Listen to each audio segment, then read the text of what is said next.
Future Design Podcast.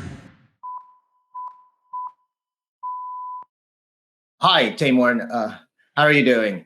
I'm doing well, Taka. How are you? Great, thank you very much. And Teymoor, your career in the media has been spanned across about 20 plus years. You've been a correspondent, reporter, and anchor at BBC, CNBC, Al Jazeera, Channel News Asia, to name a few. And most recently, you're an executive producer at the Asian Development Bank. Correct. Yeah. So how are you doing during this quarantine lockdown period? Well, to put it very mildly, I'm getting a little bit claustrophobic. But you can't complain. I mean, here in Singapore, we've only been under for a week or so, haven't we?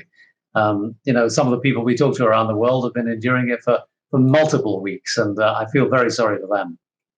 Yeah. At least, in Singapore, it is week 3. And although the government puts fines and, potentially a jail time for people who are not compliant to the social distancing policies, we still do get to go around a little bit for exercise, jogging. I had a friend that was posting photos of him, doing like a, 20-kilometer bicycle ride around Singapore. So, we do have some freedom. Yeah. I mean, I've been doing much more cycling than ever before, given the situation. You say 3 weeks. I don't know about you. I've only been really locked down for about a week. I mean, it only really got very serious about a week ago, I think, for me. That is true. That is true. And I think it's getting a little bit tougher these days. Now we have to wear masks outside. There are some, kind of rules in place now to make this lockdown a lot more serious than before. Well, let's hope it doesn't last long. I mean, the numbers, if we can see a drop in the numbers in the next couple of weeks, then maybe we'll get a bit of an ease off. Yeah, all fingers crossed on that one.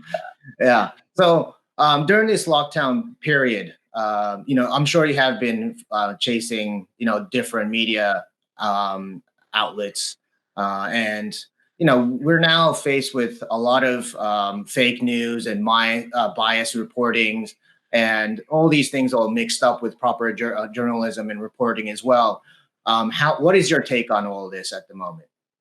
It's kind of added complexity to a situation that was already incredibly complex, wasn't it? I mean, what you're talking about in terms of fake news, in terms of news outlets, in terms of checkability and reliability of news online. I mean, we've been dealing with that for more than a couple of years already.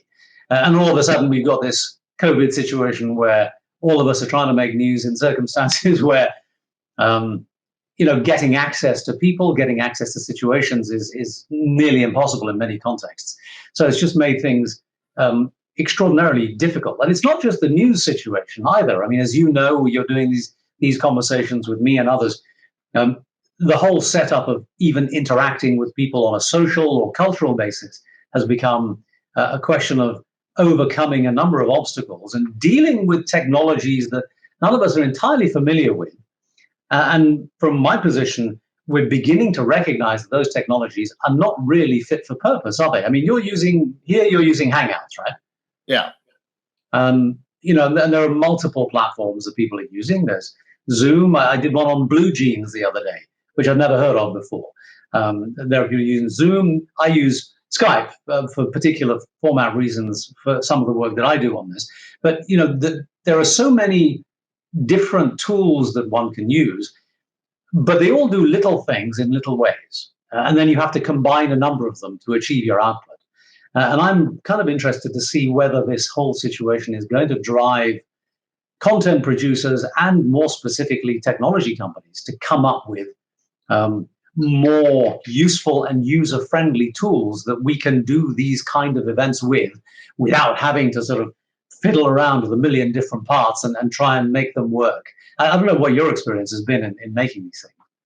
No, my experience is I feel like it's pretty easy. I mean, I could flick on this Google Meet and start this conversation we're recording right now. And then we can post it on social media or YouTube or whatever, media platform we want to put out. It's all about the outreach afterwards. So, the bar for creating content has definitely gone down the past, decade for sure. But, what I'm really concerned about is like how real those contents are, right? And how we're actually getting it out to people. So, I mentioned like fake news or bias reporting. It's so easy to make any of these stuff on top of like real reporting as well. So, especially in these, horrid situations like in this COVID-19 situation where everybody's afraid, they want access to real news, but they're overwhelmed with so much of the same type of news and then fake stuff and real stuff on top of it. I mean, how do we start to distinguish what's real? And I mean, obviously AI could, obviously potentially solve us in these situations, but let's say we started doing fact checking with AI at the same time, we'll probably never even hear Trump speak again, so, but we can only hope. We can only hope that will be the outcome. But look, again, so there are so many multiple aspects of this. So talking specifically about this whole fake news situation,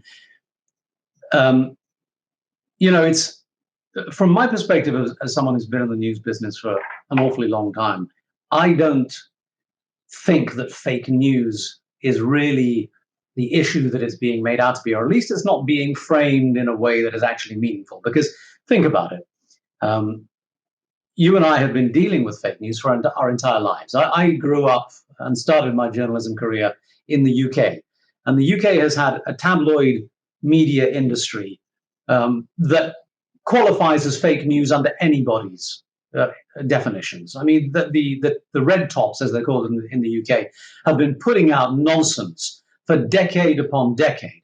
I read in the papers this morning that Harry and Meghan, the royal family, have finally sent a letter to Rupert Murdoch and the heads of the tabloid papers in the UK saying, we will not talk to you ever again because all you do is lie.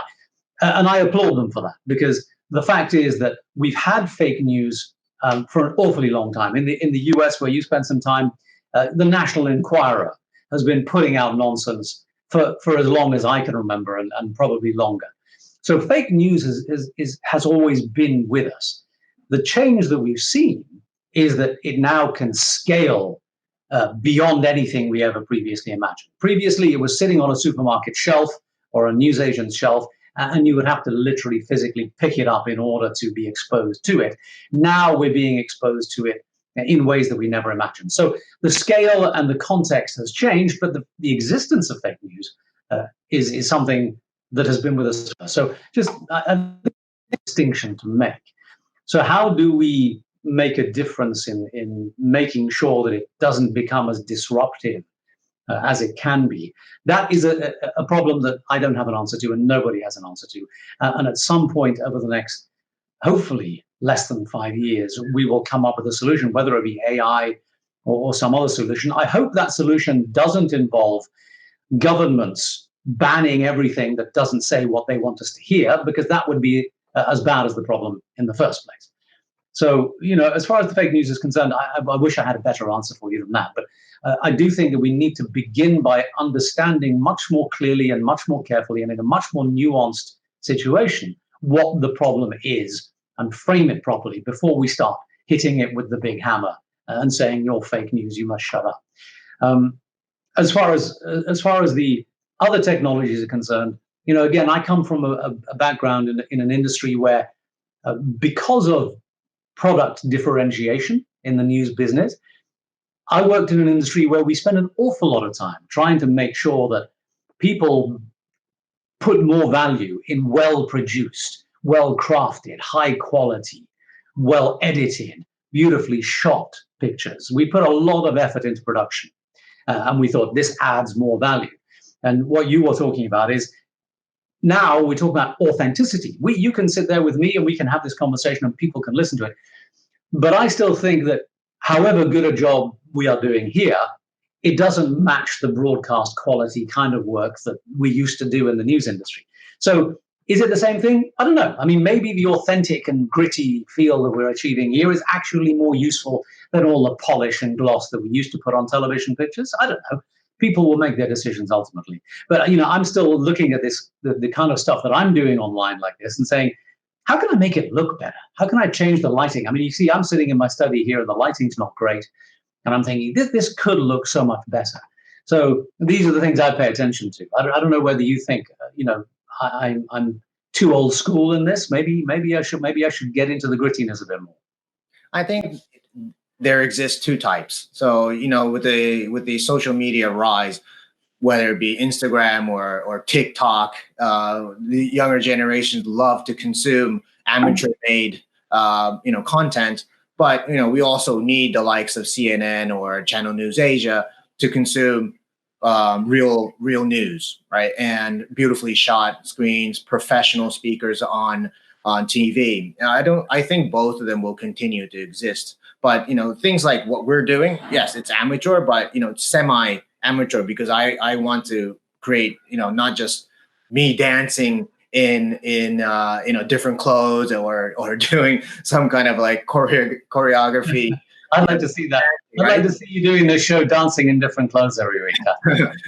Or I have a virtual background, so maybe that's a little bit crafted in some way. But I think there's all sorts of mediums that can come out, different types of content that come out, and because of social media has allowed us to do that as well. But I think, as you said, it's the authenticity, and then I also think on top of that is the integrity of what you're trying to post out. And how can professional, news broadcasters can really show the viewers that what they're doing is very integral, right? So you mentioned like Daily Mails or like the whatever those gossip news are. I mean, people go there because they know it's crap. They know it's gossip stuff, and that's there's a reason why they go to that. But if you're going on to CNN or Channel News Asia or any type of professionally done media channels, they want the real thing. They want integrity. But I feel like that's being somewhat compromised as well. Well, look, I mean, there's again that there are so many angles to this that it's really hard to have a conversation about all of them in the round.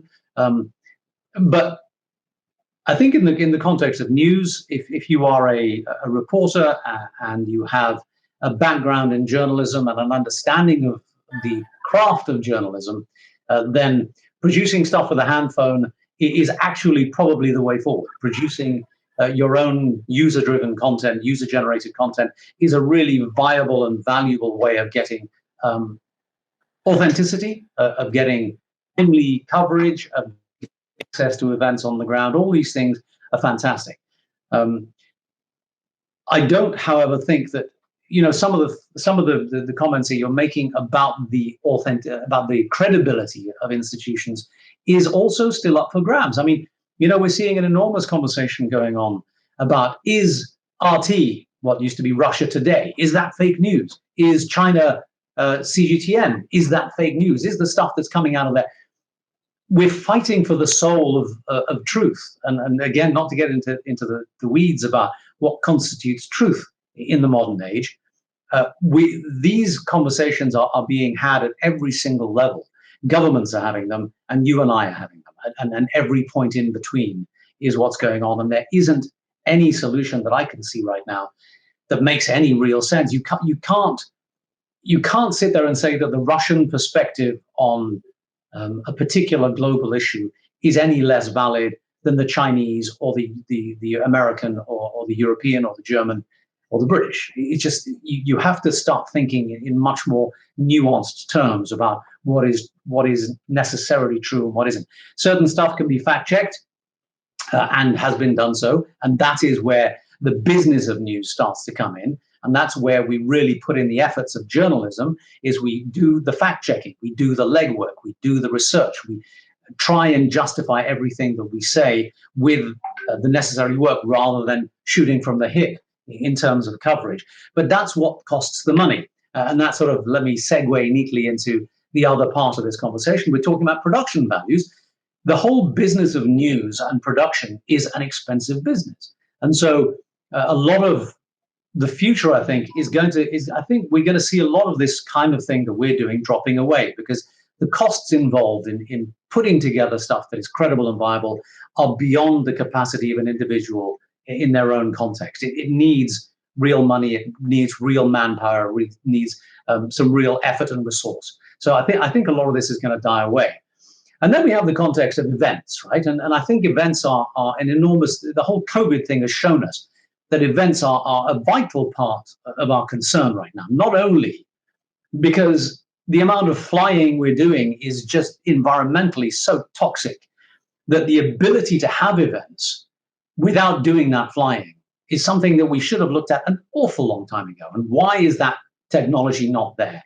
And of course, we can't have a global event. We can't get a multinational corporation or an organization like the ADB or anyone like that putting on an event where there isn't some production quality, where there isn't some sense of engagement and embracing of the audience and making the audience feel part of the issue. So which brings me back to where I started. The technology, I think, also needs to develop in this context. So again, I'm sorry to ramble, but there's this whole scope of conversations that we're dealing with right now.